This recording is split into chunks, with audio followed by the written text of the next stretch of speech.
সরকারকে ধন্যবাদ, পানি মন্ত্রীকে ধন্যবাদ পাংশা ব্যারেজ করার জন্য। পাংশায় যে ব্যারেজ করার জন্য যেটা একনিকে পাস হয়েছে, এই জন্য ধন্যবাদ। আমি ব্যক্তিগতভাবে তারেক রহমানকে ধন্যবাদ জানাচ্ছি। আমাদের মাননীয় প্রধানমন্ত্রীর মেরুদণ্ড ফিরে আসছে। তার মেরুদণ্ড যে ইন্ডিয়ানরা কেড়ে নিয়েছিল, আমি দেখতে পাচ্ছি সেই মেরুদণ্ডে আবার সেই জিয়াউর রহমানের সন্তান হিসেবে সে আবির্ভূত হয়েছে। এখন আপনি তিস্তাকে সাইন করে তিস্তাটা ইমপ্লিমেন্ট করলে আপনি এদেশের মুকুটহীন সম্রাট হয়ে যাবেন। ইতিহাসের পাতায় আপনার নাম লেখা হয়ে যাবে আপনার বাবা মার সাথে সাথে। এবং আপনি দয়া করে সেনাবাহিনীকে সামরিক চুক্তি করান চায়না এবং পাকিস্তানের সাথে। আমার বর্ডারকে আপনি শক্তিশালী করার কিচ্ছু নেই। আমার বর্ডারে কোনো গুলি লাগবে না। এদেশের কোনো মানুষ ভারতে যাবে না। যে লোকেরা চিকিৎসার জন্য ভারতে যায়, আমাদের দেশের চিকিৎসা ভারতের চেয়ে অনেক উন্নত, ভারতের চেয়ে অনেক উন্নত।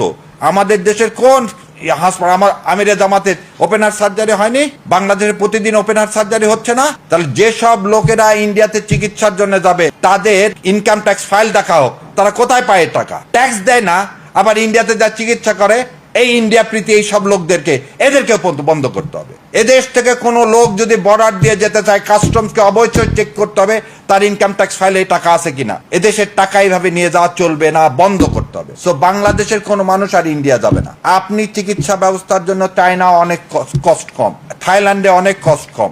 মানুষ থাইল্যান্ড যাক, চায়না যাক, কিন্তু মানুষ আর কোনো মানুষ যেন ইন্ডিয়াতে না যায়। সো আপনি আপনার ব্যবসা বন্ধ করেন। দ্বিতীয় কথা, অন্ধকারে থাকবো, তাও ইন্ডিয়া কি নিব না, বিদ্যুৎ নিব না। আবার এটা আবার জুজুর ভয় দেখানো হয় যে বিদ্যুৎ না থাকলে কলকারখানা চলবে না। আরে কলকারখানা চলবে না ঠিক আছে, যার ভাই 10টা এসি আছে 2টা এসি চালাবে।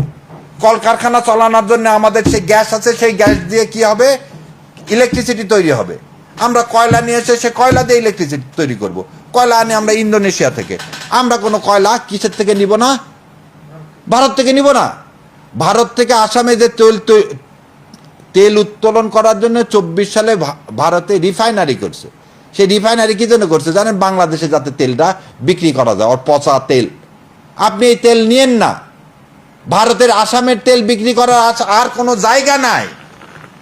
বাংলাদেশ ছাড়া ইন্ডিয়াতে আর কোনো জায়গা নাই।